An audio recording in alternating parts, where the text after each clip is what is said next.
You know, the word Einzelgänger comes from German. It can be translated as something like lone wolf. It's that animal that doesn't move in a pack sometimes because it can't, but more often because it simply doesn't want to. In the human world, we call someone like this a loner. It's that type of person who chooses their own path, who isn't too eager to fit into a group or follow the crowd. When I started this channel, I named it Idle Gainer, because, in many ways, being a loner has shaped who I am. Throughout my life, I've spent long stretches of time in solitude. Sometimes it wasn't by choice, life kind of forced me into it. But as I got older, I realized I often chose to be alone deliberately. It's not that I dislike people. In fact, it's quite the opposite. I really enjoy company. I've shared meaningful, deep connections with others. But at the same time, I can't ignore the feeling that groups always put limits on me. When I'm part of a group, I feel like my thoughts, my movements, even my individuality get boxed in. Sure, being able to connect with others, to ride the energy of a group, feels great at first. But a dose and tea take long before I feel suffocated, like I need to escape just to breathe again. And that's why, even though I have friends, most of them are loners too. We don't need to see each other every week or even every month. We're perfectly fine catching up just once or twice a year. And when we do, it feels enough. For me, being around people drains energy. It's parties, big social gatherings, crowded work meetings. Even being at an airport, it's all a bit overwhelming. It's like my brain gets overstimulated by the constant noise, the chatter, the chaos of it all. And after those occasions, I'm relieved to go back to my own space, where I can finally relax and recharge. Now I'll admit something that hasn't been easy to accept. Anxiety plays a role in this too. It's not as strong as it used to be, but it's there. And I've noticed that the more time I spend around people, the less sensitive I become. The exposure helps. Still, I can't shake the fact that I don't like being in the spotlight. Public speaking? That's one of my biggest fears.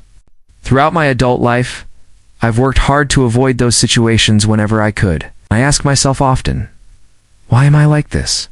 Was I simply born this way? Or did certain life experiences shape me into becoming more of a lone wolf? Honestly, I don't have a clear answer. Maybe it's both. And while those questions are worth exploring, I also think, does it really matter? Because in the end, this is who I am right now. And the only thing that makes sense is to move forward from here. But then another question comes up. When you're a loner, how exactly should you live your life? Should you force yourself into becoming more collectivistic, joining groups, going along with the crowd? Or should you fully embrace your individuality and maybe even isolate yourself like a hermit? I think the truth lies somewhere in between. Because as the saying goes, no man is an island. Whether we like it or not, we're connected to the world in countless ways. We're part of nature's ecosystem, part of society. So the idea of completely cutting yourself off is kind of absurd. The only way you ever achieve total isolation is if you got shot into space and drifted off into the far edges of the solar system, dying alone out there. And honestly, for some hermits that might sound like the perfect ending. But for me, that's not a dream. It's more of a nightmare. And here's something interesting.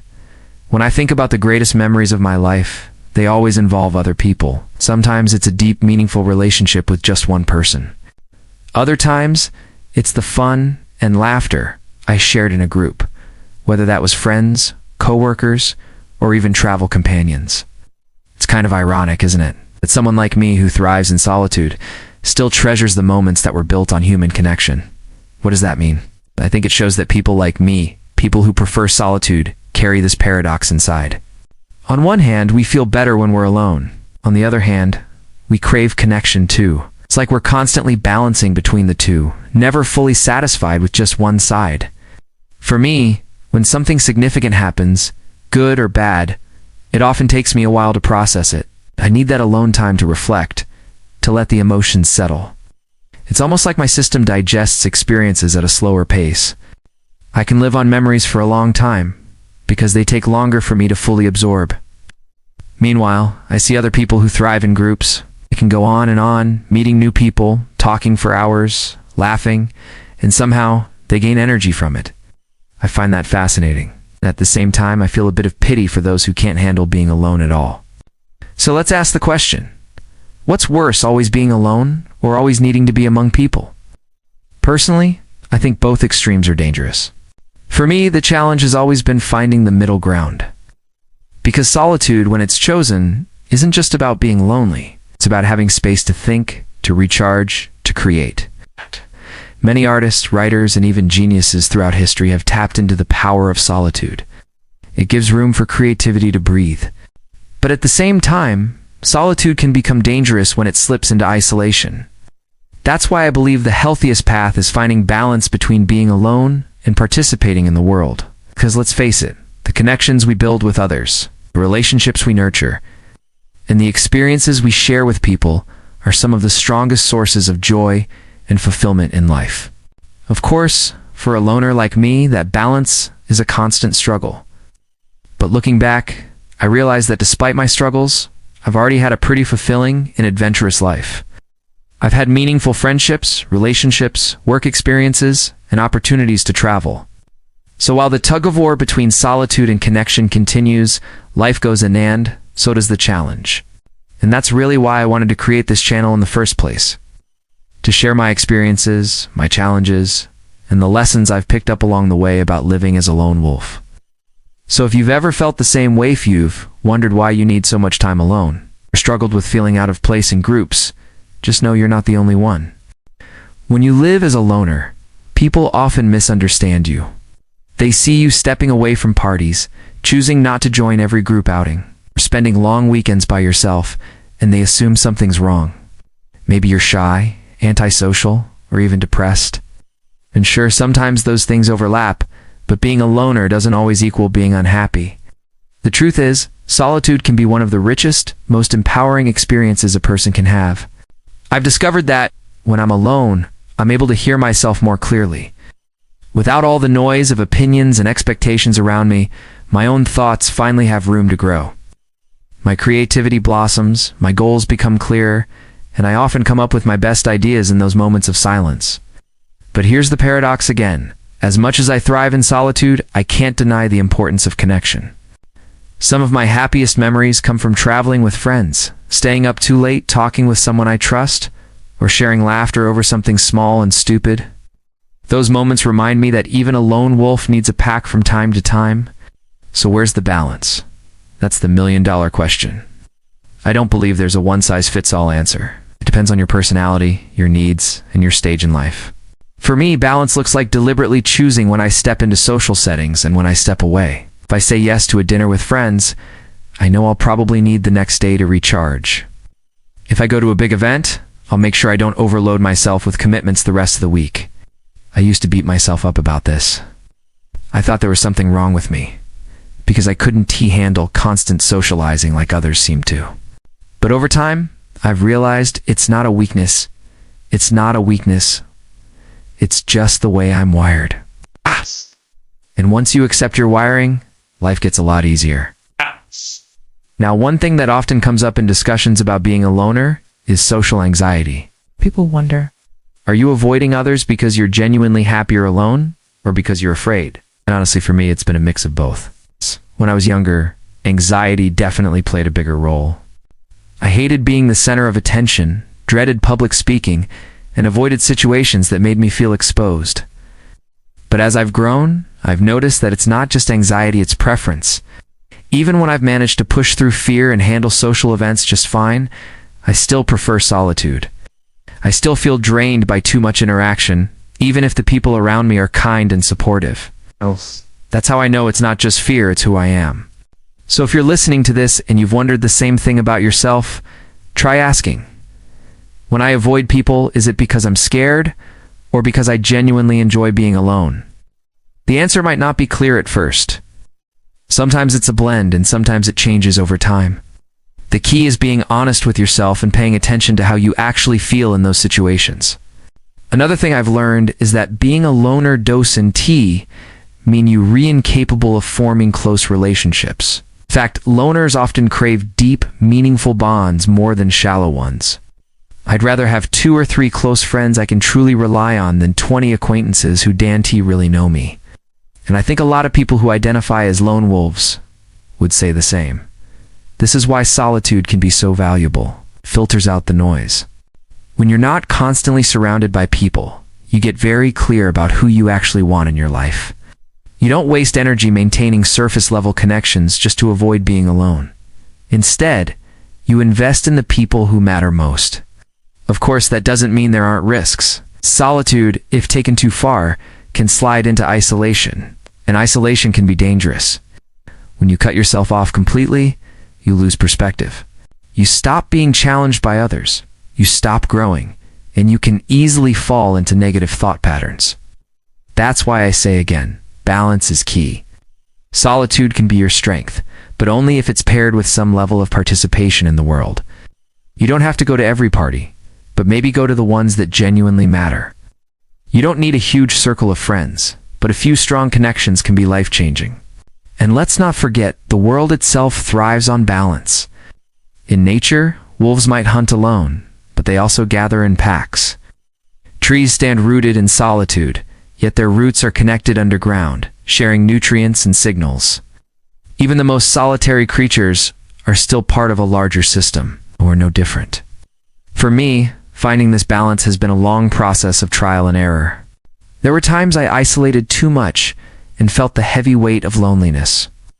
And there were times I pushed myself into too many social situations and ended up feeling drained and resentful. It took years to realize that my sweet spot is somewhere in the middle, a place where I protect my solitude, but also stay open to connection. One of the most common questions I get is, how do you actually live as a loner without feeling lonely? And my answer is this: you build a life that makes solitude enjoyable. You fill your days with hobbies, passions, and projects that excite you. You spend time in nature, you create, you learn, you grow. You turn your alone time into a source of fulfillment instead of a punishment. When I'm alone, I write, I reflect, I work on creative projects, and sometimes I just sit in silence and let my mind wander. These moments aren't empty, they're full. And because I've built a life that feels meaningful on my own, I don't depend on constant company to feel complete. But let's be real, there are still moments when loneliness creeps in. That's normal. We're human, and humans are wired for connection. In those moments, I remind myself that reaching out doesn't make me weak, it makes me balanced. Calling a friend, having dinner with family, or simply chatting with someone I trust helps refill that social side of my soul. And here's the funny thing. Even though I've often seen myself as a lone wolf, I've realized I'm not truly alone. There are so many others out there who feel the same way. People who'd rather skip the small talk and dive into real conversations. People who enjoy their own company, but still long for authentic connection.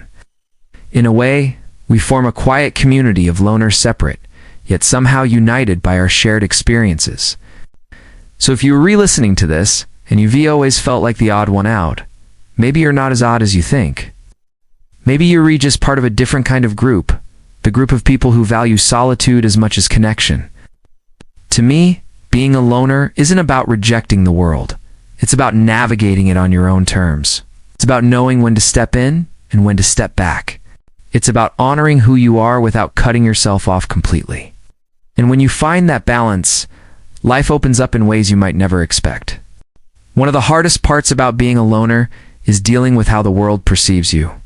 Society often sends the message that being social is the right way to live, that happiness comes from being surrounded by friends, attending gatherings, and being part of a crowd. If you're not doing those things, people assume you're missing out. I can't tell you how many times I've heard comments like, "Why don't you go out more?" Or "You're too quiet. You should loosen up." At first, those words used to sting. I wondered if they were right. Maybe I really was broken in some way. But over time, I realized those comments say more about them than about me. For people who thrive in constant social energy, it's impossible to imagine life any other way. For someone like me, though, constant interaction isn't joy, it's exhaustion. And that's the beauty of individuality. Not everyone is meant to live the same way. Some people are energized by crowds. Others, like me, are drained by them. Neither way is better. They're just different. Still, I think loners carry a hidden strength that often gets overlooked. Because when you learn how to be alone, and not just survive it, but enjoy it, to develop resilience that many people never discover. You don't depend on others for validation. You're comfortable in your own skin. You can sit in silence without panicking. It's a kind of power, and it's something worth embracing. Now, I'm not saying it's always easy. It's like I mentioned before, solitude can sometimes slip into loneliness. And loneliness is tough. It can creep in when you least expect it, especially in moments when you're longing for connection, but don't have it. For me, those moments used to feel like failure, like proof that I was doing life wrong. But then I reframed it. Loneliness isn't a flaw. It's simply a signal. It's your body and mind telling you it's time to reach out, to reconnect, to balance the scale again. That's why I keep coming back to the idea of balance, because solitude without connection can feel empty, but connection without solitude can feel suffocating. The sweet spot lies in finding how much of each you truly need. For example, some weeks I barely see anyone, and I feel perfectly fine. Other weeks, I crave conversation, and I'll make plans with friends or family. The difference now is that I don't judge myself for either. I didn't even force myself into endless social events just because that's what everyone else is doing. I don't punish myself for wanting company when I need it. I allow myself to flow between solitude and connection naturally, without guilt. And honestly, that's made all the difference. Another lesson I've learned is that solitude fuels growth. Some of the greatest breakthroughs in my life have come from those quiet hours along journaling, reflecting, or just letting my mind wander. Solitude gives you perspective. It forces you to face your own thoughts without distraction. That can be uncomfortable at first, but it's also incredibly powerful. Think about it. So many of history's greatest thinkers, artists, and creators were people who embraced solitude. Writers, philosophers, inventors, they often spent long stretches alone, diving deep into their ideas. They weren't distracted by the noise of the crowd. They listened inward, and from that, they created work that still inspires us today. Now, does that mean everyone should lock themselves away to become a genius? Of course not. But it does show that solitude isn't a weakness. It can be a well of strength if you know how to use it. For me, solitude has been where I've built discipline, developed creativity, and clarified what I want in life. It's where I've processed pain, healed from difficult experiences, and learned to appreciate the little things. Even something as simple as watching the sunset alone, or sitting in silence with a cup of coffee, has given me more peace than some of the busiest, loudest nights out ever could. But here's the twist. As much as solitude has shaped me, I also recognize that life is richer because of the people I've shared it with. Some of my favorite stories, the ones I'll carry forever, involve laughter with friends, deep conversations with a partner, or unexpected adventures with strangers who later became important to me. And that's why I believe being a loner doesn't mean rejecting people. It means valuing connection in a different way. It means being selective about who you let in, and cherishing those relationships more deeply because of it. So if you're listening to this, and you identify as a loner, here's what I want you to remember. You, Dan T., need to change who you are to fit society's mold. You don't have to force yourself into constant socializing if it drains you. But you also don't have to shut yourself off completely. Find your balance. Protect your solitude, but also stay open to connection, because at the end of the day, life is about both. The quiet moments where you grow, and the shared moments where you connect. The time spent alone, and the time spent together. Each makes the other more meaningful. And maybe that's the secret of being a lone wolf. You walk your path on your own terms, but you're not afraid to cross trails with others along the way. You know the value of independence, but also the beauty of companionship. You don't let society define your happiness, you define it for yourself. That's what I've been learning, and that's what I allow continue exploring here. How to live authentically as someone who values solitude, while still embracing the connections that make life worth living. So, if you've ever felt like the odd one out, or wondered why you need more alone time than most, I hope this gave you some perspective. You're not broken. You're not wrong. You're just wired differently. And in that difference, there's strength. Thanks for spending this time with me. I'll keep sharing my experiences, my struggles, and the lessons I've learned about being a lone wolf in a world that often expects us to be part of the pack. And who knows, maybe by sharing my story, I'll connect with others who feel the same. Because even us lone wolves, at the end of the day, still need a little pack of our own.